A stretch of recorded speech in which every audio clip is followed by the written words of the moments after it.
if I really want to go all in, I have to also put like all in on my time on Bitcoin. So it's also like a sort of investment in the community, in building these bridges. And I think that this is we're like in this point of crossing the chasm in the technology that we're passionate about. I would love to invite your listeners to come to La Casa de Satoshi. Mexico City is a beautiful place to live, to work at, to have a family, and our doors are open.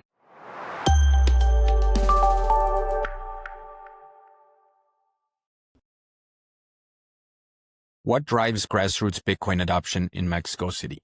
Today, we're joined by Santiago and Max from Casa de Satoshi, a vibrant community space dedicated to Bitcoin and freedom technology. We explore its origins, its role in building a community movement, and its impact through university collaborations and local events. We hope you enjoy, and as a reminder, this podcast is for educational purposes only. If you like the content, please remember to subscribe, share, leave us a comment, and give us a rating, as this all helps us greatly. Lynne and I are partners at Bairstow Advisors, where we use our network of venture capital partners and startup founders to connect investors with unique opportunities within the Bitcoin innovation space. Alongside this, we help startup founders with their growth and fundraising. Visit our website's advisory section to learn more. Welcome to Build with Bitcoin. I'm co-host Israel Muñoz, joined with co-host Lynne Bairstow. Today, we're very excited to be welcoming onto the podcast Santiago and Max from Casa de Satoshi, two of the founders. Welcome, Santiago and Max. We're excited about today's conversation. Thank you, Israel and Lynn, for having us. It's a pleasure to be here. I'm big fans of Build with Bitcoin.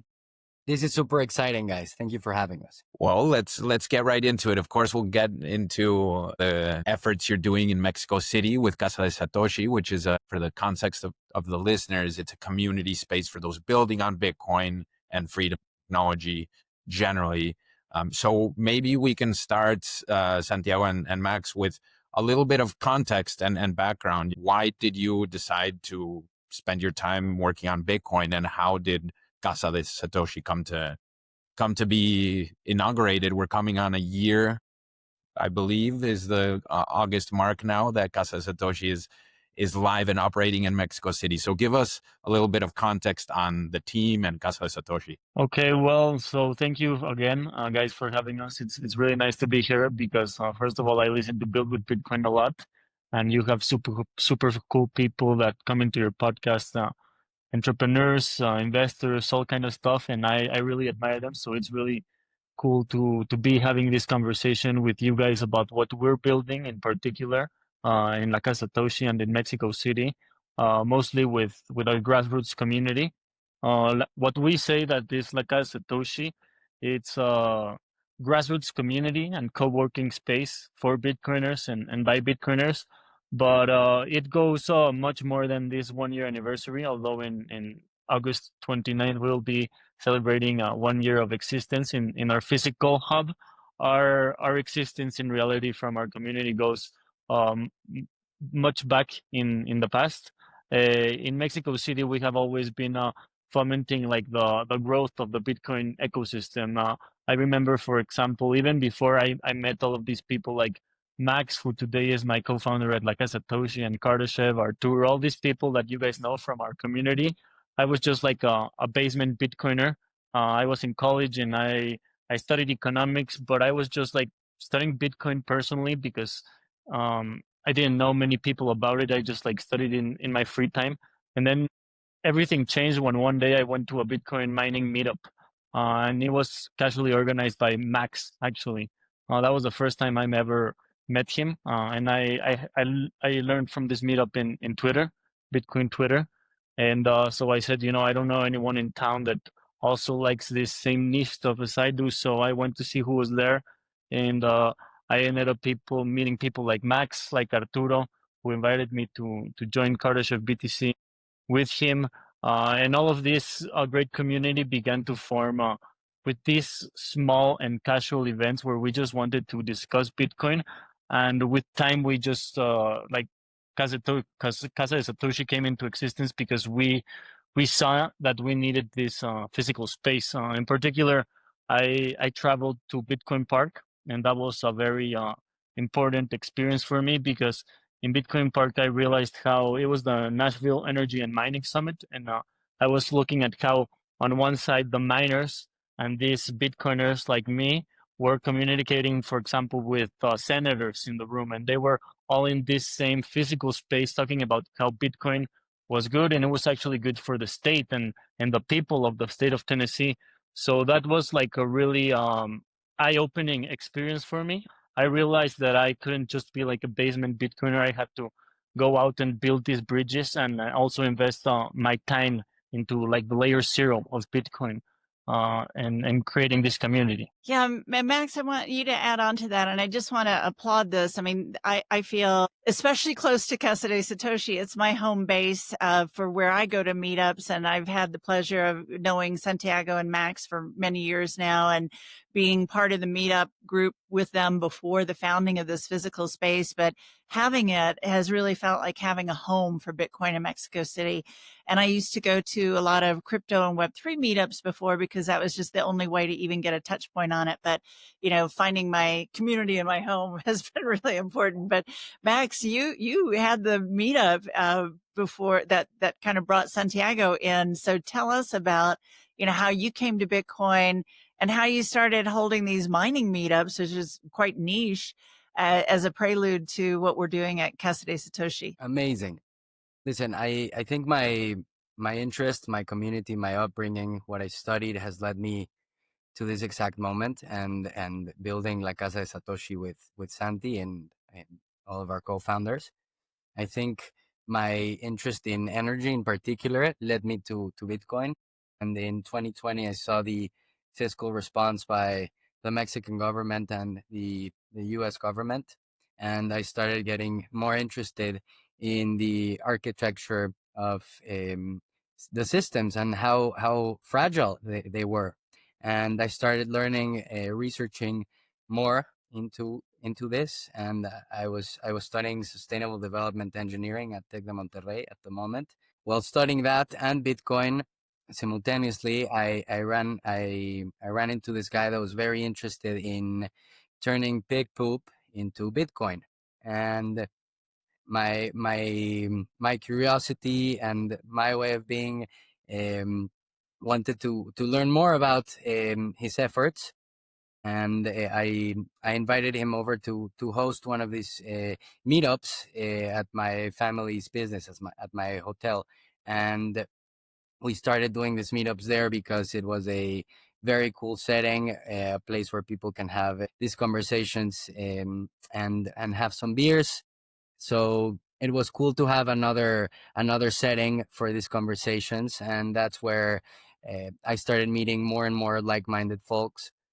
And we started working on fomenting these places and events where we could get together, talk, and discuss Bitcoin. Build with Bitcoin is a proud affiliate partner of River, a Bitcoin-only financial services company that I've personally been using for years. I really enjoy the strong focus they have on security and reliability, which ultimately leads to peace of mind. I know you're a big fan as well, Lynne. I am. I feel so confident referring people to River, in addition to what you mentioned. Also, they've got US-based phone support, which I think for somebody who's less familiar with the space or used to personal service is really helpful. In addition, they have a private client services division. So if you're looking to invest 100,000 or more, they have a special suite of services designed for you, whether you're a high net worth individual, a family office, or a trust. I also really appreciate the continued improvements they make in the back end so that reliability and security continues to be really apparent. They additionally also have US dollar cash deposits paid out in Bitcoin. They have a yield product for that, which is an interesting alternative way of accumulating Bitcoin. Overall, fantastic suite of services. If you're interested in onboarding or opening up an account at River, use partner.river.com/buildwithbitcoin for personalized onboarding. And let's just kind of clarify exactly what is La Casa de Satoshi. It's a physical space. And can you tell us, Santi, exactly what it encompasses? Yeah, so first of all, we have co-working desks. We have a flexible working, first come, first seat co-working for Bitcoiners in a Bitcoiner environment. Then we have private rooms like this one in which I am filming this podcast with you guys for private meetings to have a little bit of privacy. In September, we will be inaugurating the Bitcoin hardware store. So we'll also be selling your hardware needs to the Bitcoiners in town. We do events, 2 events a month, one-on-one series and the Bit Devs. So it's an event space as well. We also we like hug and embrace all Bitcoiners in Mexico City that have, even if it's their individual initiative or if they have their startup, we really embrace the growth of the Bitcoin ecosystem, especially the Bitcoin only ecosystem in Mexico. And we distinguish also our place by this Bitcoin only philosophy. As to where I know in the city, for example, there is something called Uniswap House that I heard of a couple weeks ago, and some other like crypto altcoin or shitcoin venues and co-working space. But that is also like what distinguishes us, that we have this very Bitcoin only focused mentality, also freedom technologies in general, decentralized systems and stuff like this, and a lot of educational initiatives. I think that we also really distinguish ourselves by all the just free educational content that we're also always putting in our meetups, in social media, even with essays that we are beginning to publish and stuff like that, and even contributing with universities here in Mexico. So although we're a physical space, we aim to be uh, like the ambassadors of Bitcoin in this territory. Yeah, and you touch on an important point, Santi. I mean, what you guys are doing is just so important. Mexico City has been a hub for fintech generally for many years. As you were alluding to in the early days of this entire Bitcoin industry, it's been kind of under the radar, Bitcoin itself, right? There's been a lot of focus on this other crypto technology and just the broader space. So you guys have become very quickly the cornerstone for the Bitcoin industry in Mexico City.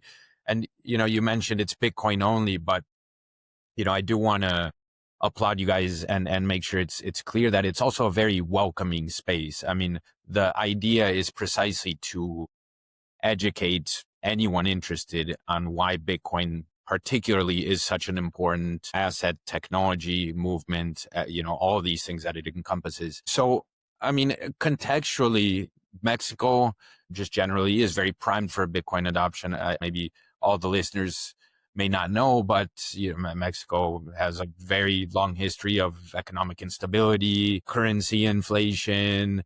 It has a large unbanked population, a very tech-savvy youth population. I mean, we could go on, right? But the ground is very fertile for Bitcoin adoption.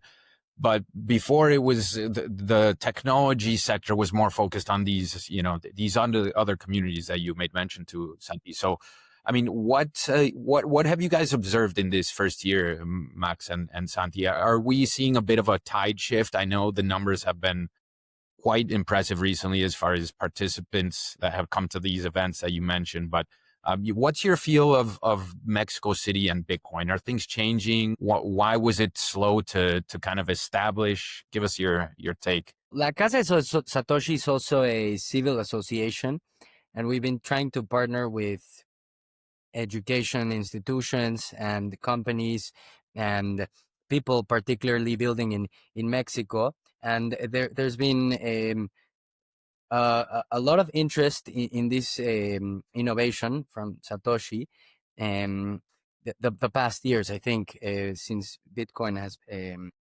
been existing here. And there's a lot of use. I think primarily a lot of people are interested in finding ways to store their hard-earned pesos in something that doesn't devalue. So I've seen a lot of interest from people, companies coming from that part to protect their monetary energy. Yeah, if I could complement to that, I would say, yeah, that I think people will realize, like a little bit like Max is saying, but on another side, I do need to recognize that it has been a challenge also to kind of pull people.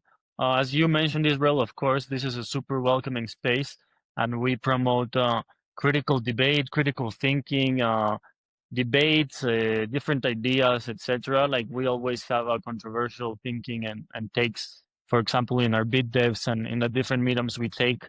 Uh, One time we even had Amir Taki, the proposal of bit 001, with some super controversial takes as is usual on him and stuff like that. So we are not like opposed to anything, but we do like to embrace ourselves only as Bitcoin people, although we can be tolerant to people coming. But there also is like a line which we are strict on, and it's that we do not like allow the promotion of any other cryptocurrency or any other digital assets, and there are never events related to that. We don't work with any companies that are like Ethereum focused or crypto focused. We only partner with yeah, Bitcoin only people. And like Max was saying, also on the university side and civil associations, on the university part, it has very difficult to pull people from the side of crypto. For example, we have had some very productive conversations with university people, even here in this table, in the one that I'm sitting in right now.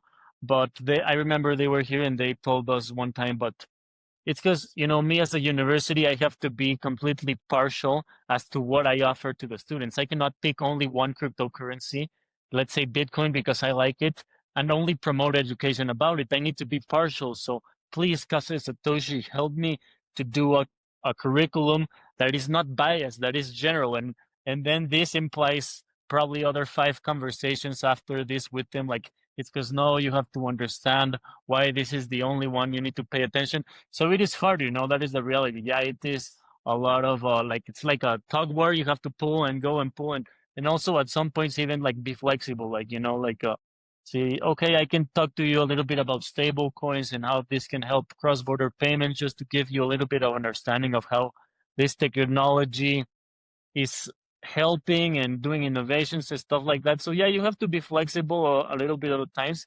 to help that transition. But I do feel that people eventually will end up understanding what is really the value and what is the signal, not the noise. After more time and more maturity of the market. Santi, you have expressed to me that you've got a potential alliance with one of the universities that is a little bit more open to Bitcoin focus. Can you talk about that, or Max? Yeah, well, actually, Max is planning the event. So what about you? You give a little bit heads up about what we're cooking, Max. I would love to. I would love to. There's been a lot of collaboration with students. Santi and me were students when we started working or diving deeper into Bitcoin and the sector. And we've been trying to do a lot of collaborations with students in particular, because we believe that those are the people here in Mexico that understand it more and see the use cases. Also, they're more tech savvy. So we've been trying to set up meetups. We've been doing classes at ITAM, where Santi studied, and a lot of cool projects have popped up all around the world, related to people learning in universities and Bitcoin. The Bitcoin student network has been really helpful and very cool to work with them. I remember the first class we did in ITAM, and we gathered up a really cool crowd of like 10, 12 people. And I know that Santi was very passionate about his thesis and started working on that, started focusing on Bitcoin in university, met a lot of people interested in ITAM about it. And right now with this university, we're trying to do an event. We will do an event in October, where we will do the meetup in their venue, and it's a very cool venue where more people can be deeply immersed in the discussion. And this is super interesting because it will happen as a satellite event for this film festival, focused on women and building on Web3 and the crypto space. So I reached out to this friend of mine. She has been a part of the community, has been coming to these events at the house, and I tried for the festival to have a more maxi focus or lens. So after speaking with her, it was decided to do a specific day focused on Bitcoin, and we reached out to the global Bitcoin community and spoke with Alana Mediavilla, the producer of Dirty Coin, and she agreed to come to Mexico, get to know us, get to know the house, and have a meetup after the screening, the 14th, in this university, so we can discuss with the community, their students, and the faculty about this innovation and its implications in other sectors like the energy sector. So it's going to be pretty interesting to collaborate with this film festival and with the university and see how the discussion evolves there. And just to clarify that the event will be held at the Universidad de la Libertad. So it makes a lot of sense. You know, we are the House of Freedom Tech, and they are the Freedom Universities. So it's a good partnership. This is just the first event that we have planned, but we hope that after the successful first event, which is the screening of Dirty Coin, we can do many more events to get closer to the students and the youth of Mexico City. And that university is primarily funded by Ricardo Salinas, who is a big Bitcoiner. And, you know, when we toured the university, they have sayings painted on the walls from Ricardo Salinas, but also from Satoshi, from the Matrix. So it really is an ideal space. I mean, and it's a really progressive, fascinating university that has one degree, which is business innovation. And so I think, you know, the fact that students will be exposed and their parents, correct, at the event that you're hosting, it'll be open to students. Yeah, also parents are invited, and we're also of course inviting faculty, but we are also pushing for eventually to do even events or workshops tailored to teachers and faculty, and then other events tailored to parents, other events tailored to students. So yeah, like we are trying to grow and get stronger on the educational part, because as Max was saying, we are a civil association, so we're a non-for-profit, and we just want this to be a vehicle that pushes for Bitcoin education in Mexico City and in Mexico in general. I think But yeah, I mean, it'd be awesome to touch. Well, keep discussing this subject about universities and talk to Israel and Lynne a little bit more about how different university students, part of our community, have been growing in the space, finding opportunities, and now working on Bitcoin, building with Bitcoin. Santi, I know this student is a very good friend of yours and also studied in university. So before jumping into another subject, I'd love for you to tell Lynne and Israel. Yeah, so that's also like a good story that even like gives us like a good picture of how the scene is growing. So at the beginning in this university, I was the only Bitcoiner. So I had to bring in a student from another university, which was Max, to help me orange pill the people. And then eventually like we began getting people and stuff. So I left the university some years ago and stuff, but this other kid that he's a younger friend of mine, he inherited the lead, and he became a maximalist. He began coming to the bit devs, to the 101 series meetups, starting to learn about Bitcoin a lot. And today, thanks to La Casa de Satoshi, some person here offered a job for looking for young programmers looking to learn. And this friend of ours, who is still in college, even got the job. So now I think he's 4 months into it, and now working in the Bitcoin industry, and got a Bitcoin job as his first job. So he's super happy. And this is just one example of how we're like planting seeds. So we planted a seed in the university, and the club is gonna like keep growing forever without the need of us being there. And then also with him, like seeing the Casa Satoshi help him get a job, then he's always have this like this appreciation for the space, and he wants to contribute. So he's one of these persons that, for example, writes essays and comes to our meetups and proposes ideas or shares stuff with us. So this is a little bit a nice example of the organic growth of our grassroots community.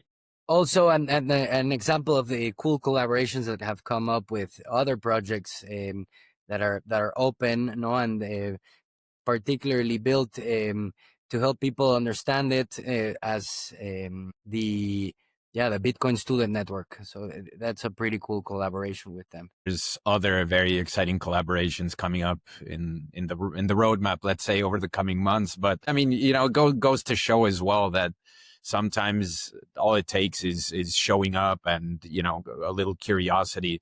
And I highly encourage anyone who is, of course, natively in the Mexico City area or even passing by, to try, to just go to one of the events. I mean, the space itself is absolutely beautiful. I mean, the architecture, the energy there, you have startups working out of the co-working space. There's other monthly events, which to that point, actually, Santi and Max, can you tell us a little bit about what the two recurring events are about, the Bitcoin 101 and the BitDevs, and what the participation has been? And we've also seen some well-known Bitcoiners passing through Casa de Satoshi. Yeah, tell us a little bit more of that side of things. So we have two events, as I said earlier. The second Tuesday of each month, we have the 101 series, Bitcoin 101 series. So those monthly events, they are tailored more to beginners, and we cover different topics. So for example, one time in the 101 series, we did Bitcoin versus real estate. And for that meetup, I noticed that we got like a lot of newcomers, but people that worked in things tangential or literally real estate. And so we pulled that kind of crowd. And then we did a Bitcoin in Wall Street event for the 101 series. And we pulled in like the finance bros. And then you do another 101 tailored to something, and you also always pull like a new different crowd, a new different set of newcomers. And then some of those decide to stay, as the base that comes to all the meetups. And then the last Thursday of each month, we have BitDevs, which it is run by Gustavo Flores of Swapido. He organizes the BitDevs, and it is a technical event for programmers, honestly, super high level. Gus is a contributor to Bitcoin Optic. So I really think that we have a world-class BitDevs here in Mexico City, thanks to him mostly. And also the fact that we have it in Spanish is very valuable, because he talks Spanish perfectly and can translate it even to people that do not speak English. So I think that our BitDevs is really something inspiring. I'm very glad of that event that we've been having up. And yeah, a lot of people come by here. Why don't you get a little bit into all of the famous Bitcoiners that have been around the La Casa, Max? It's been amazing, honestly. We've been trying to find ways of shedding this bright orange focus, light on different events happening all around the city. And for example, we also do an event on Saturdays. We open up the house and serve some coffee, and people come to talk and hang out, and that has been really, really cool to have people just come over for a cup of coffee and getting to know them. They bring over their books. We've had authors, we've had entrepreneurs, and we've done a lot of cool things with events happening around the city, and trying to find ways to collaborate with them. For example, the Mexico City Tech Week, we had a satellite event at the house, and it was at a Saturday, and we invited people working in projects related to tech. We had a guy that built a virtual reality model of the evolution of the Mexico City Valley, and how the water systems have evolved, and you could put on the glasses and see the evolution. We also had Super Testnet there as well. I remember one of the first events that I was pumped about was with Super, and it was this super cool workshop on how to build a a smart contract with an oracle to determine For sports betting, it for was, sports right? betting. Yeah. So it was super interesting to have that workshop here. And something that I love about the events and the people that come here, they really try to focus on our community, and they make a huge effort on speaking in Spanish so that everyone here can understand. So Super has been here, and his Spanish is still in progress, but he makes the effort, and all of the other people that come here for the bit Well, dev. yeah, we also had Chris Guida come here and he gave his pit dev in Spanish. Then some other visitors we had were Jeff Booth, Preston Pish, Jimmy um, Song. Jimmy Song, that's right. Grant McCarty from the Bitcoin Policy Institute was here. We also do some fun events and celebrations. It's not all geek and nerdy. Yeah, for example, that's a good point. For example, when there was a Bitcoin 100K party, and that event was very different. To talking to us into attendance for the usual educational events, both the 101 series and the BitDevs, our usual number of people is between 40 and 60. And for this event, for the Bitcoin 100K party, which was actually Bitcoin 2.1 millones de pesos because the exchange rate to Mexican pesos made it 2.1 million pesos per coin. So that's what we were celebrating.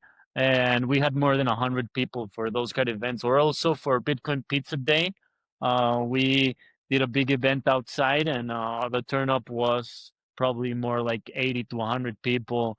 And yeah, we also do more fun and social events also for that people have time to network and enjoy themselves in La Casa de Satoshi. We usually put some tacos. We put some beers out, and it's been truly special to have the people from Mexico City come by and tell us about what they're interested, what they're building. We've had an event where we had lightning pitches, and we met a couple of Bitcoiners we weren't aware of, and they had this super cool projects like Sati.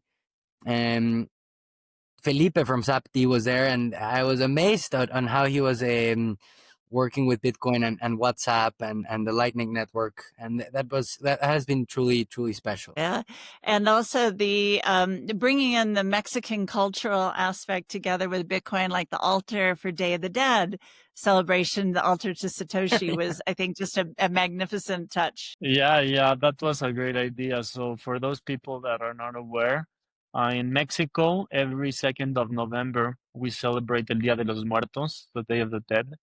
And it's a day where you honor the dead and you put up an altar, which is like a little table with decorations, the food that they liked, a picture of your ancestors and stuff like that. So we did an altar to thank Satoshi. And that was actually great timing because it was also the timing when it was not just the Day of the Dead in Mexico, but it was also when the movie or the documentary of HBO came out. So we were telling people like, no, Satoshi is dead. And when it was actually like a controversial take that we were putting on a dead altar for Satoshi. And also to complement on the cultural stuff, Max was responsible of shooting the Bitcoin on the, why don't you tell them about that, on the central bank? But yeah, these past couple of years, it's been so fun to collaborate with Bitcoiners from all around the world, and there's been a lot of interest in Mexico in particular because of our relationship with the States and remittances. So there's a lot of companies working to provide better solutions for Mexicans, Americans, people living here to use Bitcoin. And before La Casa de Satoshi existed, I was working as a community manager for Yopaki, and they wanted to do a very cool gathering, a block party. And so I helped them organize it, find a special venue, the mariachis, the menu, and one of these activities that was planned and was to spend the day in the city center, get to know the central bank, and after spending the day there and getting to know the museum and the place, we got together outside of the central bank, and I remember getting into a car with Super and finding all the tools to get a projector connected to the car motor and be able to just turn it up and project very classy fix the money, fix the world, study Bitcoin, estudia Bitcoin to the central bank facade, or yeah. So that has been really cool to collaborate with other companies in the space, and I think that's the goal here. And there's been many instances where we've been doing that. And for example, working with the guys at Swapido, we've had so much fun, and it's been this back and forth of ideas on how to have a more impact and meaningful impact, thinking about the generations in the future, and not just the immediate impact, but make it lasting. Yeah, now that you mentioned that, Max, like that's one of my favorite things.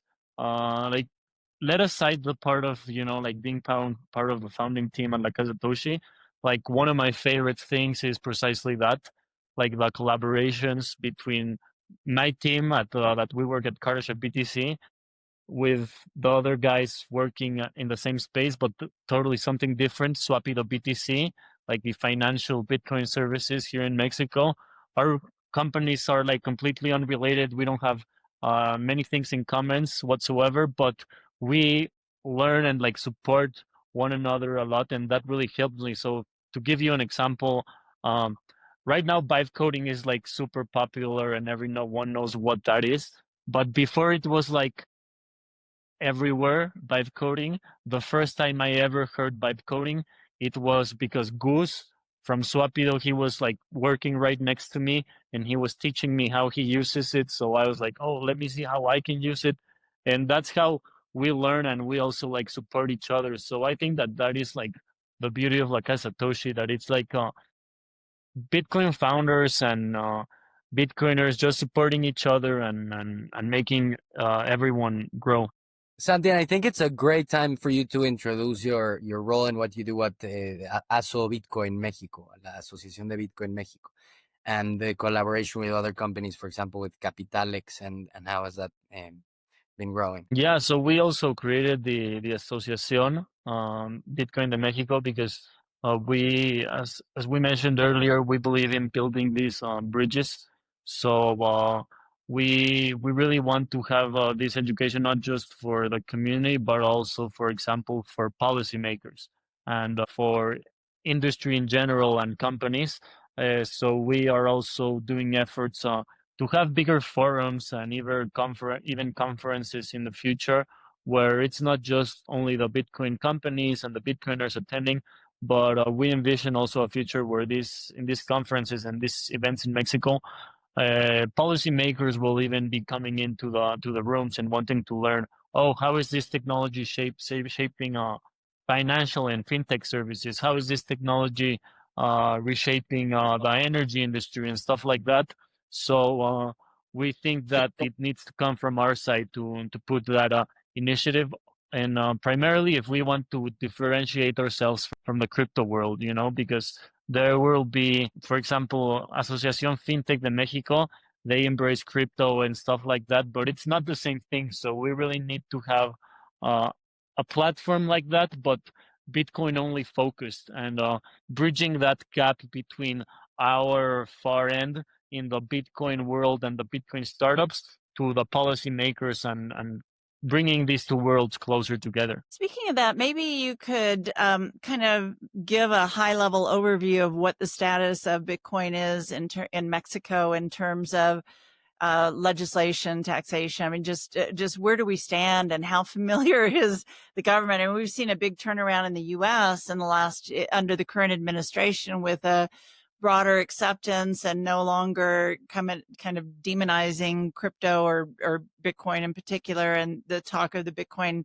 strategic reserve. How is the landscape in Mexico, and how do you see? Yeah, what I usually say about the landscape in Mexico is that it's neither positive or negative, and it really is very neutral. There is not like a general sense of, oh, the, let's say, the establishment like is more leaning towards one side or towards the other. It's really neutral because it's just like, I think it doesn't have it in the agenda yet, and they don't either categorize it as a right thing or as a left thing.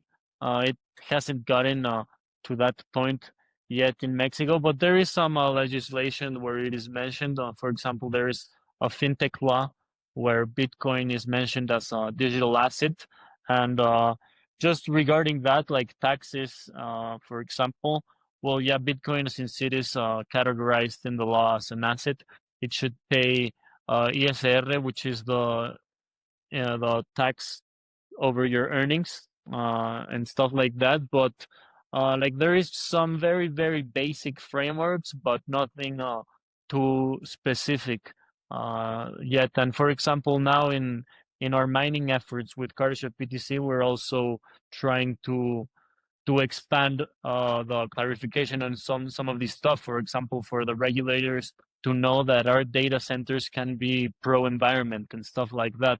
So, I mean, today there is nothing much more than what I already told you, but with the growth of these Bitcoin startups, not just in mining and in energy, but in finance, Bitcoin fintech solutions and stuff like that, I am sure that more particular laws and regulations tailored toward the Bitcoin side of things will come up. There's a lot going on in Mexico and in the Casa de Satoshi's efforts that you're speaking to, Santi and Max. What are some of the objectives for you guys as founders of Casa de Satoshi as you look, 6-12 months down the line? I mean, is it in the form of just furthering collaboration with universities or other partnerships? What's the, I guess, ideal outcome for you guys in the following 12 months? Well, I'm working right now with a company from El Salvador that has a very good reputation in the Bitcoin sector. They're the Bitcoin hardware store. And I think for La Casa de Satoshi, right now we want to help people get their hands on freedom tech. And one way of doing that is for us to develop this store at the house where people can get their wallets, their seed plates, and all the gadgets for the secure handling of your Bitcoin. And I think there's a lot of need from our community that they're been expressing it to get their hands on these cold wallets, and it's kind of difficult for people here in Mexico to get their hands on. No, they don't want to order them online, so I think that's objective number one in my opinion, helping people get their hands on freedom tech. And it may be it's very close. We're I think very close next month to have the store in the house, and I'll let Santi talk about other objectives at the house. Yeah, I would say that one general objective that we have at the house as a co-working space is to not just be a co-working space where people come work, but that we can also support our startups in the house to thrive. Like I think that our platform at La Casa Satoshi is helping, for example, Kardashev, it's helping Swapito, Wallet of Satoshi, one of our sponsors. Like it's giving a physical platform and really helping startups to give the next level, and then focused on developers and universities and all that kind of stuff. We didn't mention, but we also have an alliance with Libreria de Satoshi. Dulce from Libreria de Satoshi is very close to our team, and we are really expanding efforts to have more Mexican young developers and project managers that are wanting and that are, first of all, that have the necessary skills about Bitcoin and about all the technical details for programming and for project management that they need, and then also to help them find jobs in the space so that our ecosystem begins to grow. We have more people in the house. If we can also like get more Mexicans some Bitcoiner jobs, then the La Casa Satoshi will have more people co-working here, more minds connecting, more growth. Then we also have on the horizon to keep doing events, the ones that we are doing to grow our community, have a bigger audience, and also hopefully get a little bit of the audience that today is going to the crypto events and stuff in Mexico City to convert them to this Bitcoin only events. And then I would also say that a more general objective that we are working on is on our global positioning.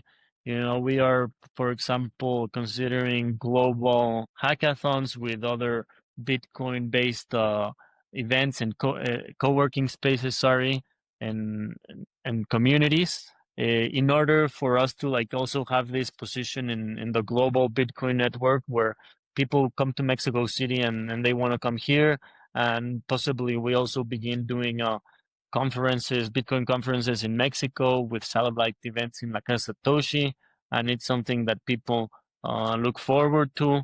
And yeah, we're looking trying to grow ambitiously, because I think that this is something very needed. This freedom technology is very needed in our country. I want to just expand on what you both have talked about, which I think are fantastic objectives for the Casa de Satoshi as an entity. But let's get a little bit more personal. For each of you, what is it that drives you? I mean, both of you are involved in Kardashev BTC, so you have something that you're spending your time and focus on, a business that you're building. But beyond that, what is it that motivates you to put so much thought and energy into La Casa de Satoshi? What is it that personally drives you?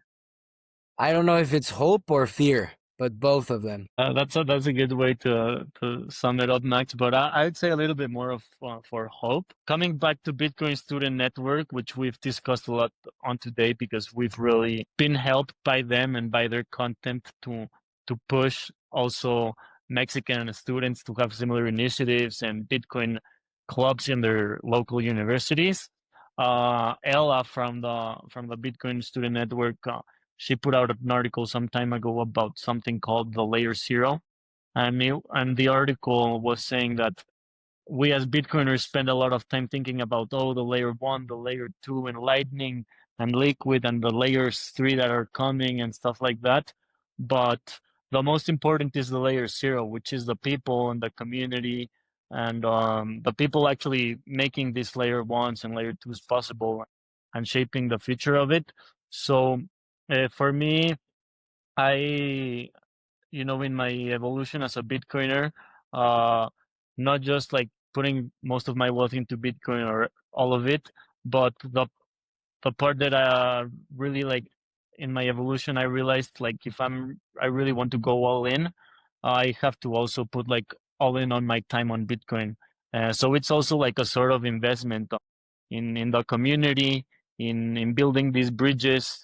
And I think that this is we're like in this point of crossing the chasm in the technology that we're passionate about. So we need to invest time in these things that other people are not willing to invest their time in, and which is the education, the growth of the community, and stuff like that. So yeah, I think that is a good way to sum it up, to cross the chasm. I love it. And it's something that's, I think anyone who's dedicating their time in Bitcoin currently can relate to both of your points, because I mean, to your point, Santi, we are at that critical moment, but it's not a done deal yet, right? And it's, as we've observed, it's the educational process. It's slow. It's a complete paradigm shift in thinking about money, society, economics. Then you have all these parallel technologies, so it can be a lot to take in and a complex subject. And it's a bit of a grind, right? I mean, you have to be patient. You have to just keep dedicating your time to building that future, right? And in a more hopeful manner. I understand what you mean though, Max, that it's a little bit of both, right? Because once you understand Bitcoin at a deeper level, there is a fear component in letting the current system continue its tracks, right? So, I mean, all that to say, I think you guys are doing a fantastic job at Casa de Satoshi. we'll of course have to have another episode as well on Kardashev BTC, because that's a whole nother side of Bitcoin that's super interesting, particularly in Mexico with the energy makeup. And we'll leave that conversation for another time, but we'll have to dedicate an episode to Kardashev as well. I don't know, Lynne, any other points that you want to hit on? Yeah, I'd like to ask both Max and Santiago, what advice, I mean, you guys have been building this for a long time, and Max, let's start with you because you started with the mining meetups, but what advice would you give for somebody in another community globally that wants to start something like this? What lessons have you learned that you could share? I think Bitcoin converges with a lot of different technologies and different ideas. And I would say start looking into things that you're passionate about, and start thinking of ways on how Bitcoin could improve or make a little bit better. And I think you'll find a lot of ways in which you could spend your energy and your focus, and I think it'll give a lot of fruits. For me, I would say that my advice would be to like take the first step and put that proof of work in, and the rewards will come later. Like I think that Bitcoiners are very rewarding when they see people put the proof of work in. So if you take that first step and I don't know, you create a physical space, then someone is gonna like really see value to it and to your initiative and like what you're doing, and they will support you because they see that, oh, they are doing meetups every month, so let me sponsor them or buy a projector for them. Little by little, like the community goes pitching in and aiding, because it's at the end of the day, it's a noble cause, you know, and people realize uh, the nobleness of the cause and everything that we're trying to do through the proof of work and the consistency. And I think that in general, in any place, if you begin to do that, or if it's, let's say, it doesn't have to be a physical space, it can be a project.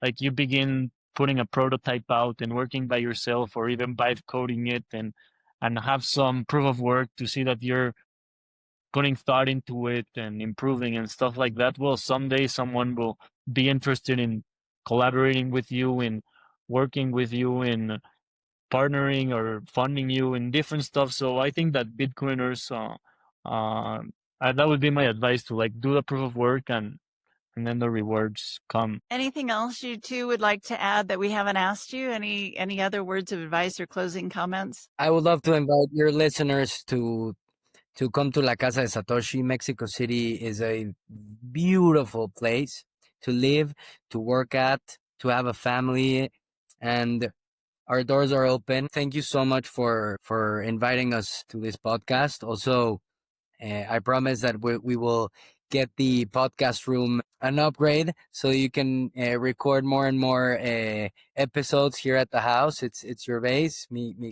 Nuestra casa es su casa. Yeah, and just to complement, I would say to follow everything we're posting in Twitter, on X at La Casa Satoshi, and also in our website we have some educational content. We're posting some monthly essays in Spanish for those who are able to read Spanish and are interested to read Spanish, or even those who want to improve their Spanish and want to do it with a Bitcoin article. Again, thank you, Lynne and Israel, for having us, and look forward to having more conversations with you in the future. Absolutely. Well, I mean, keep at it, guys. You're doing, as I think can be gathered from this conversation, you're doing a lot, and it's going in the right direction. Lynne and I, of course, are somewhat frequent visitors, and we're quite involved. And I truly encourage others to also look to get involved, stop by, go to the events. We'll make sure to have the links to the websites and all that info in the show notes as well. So yeah, thanks, Santi and Max, and we'll speak again soon.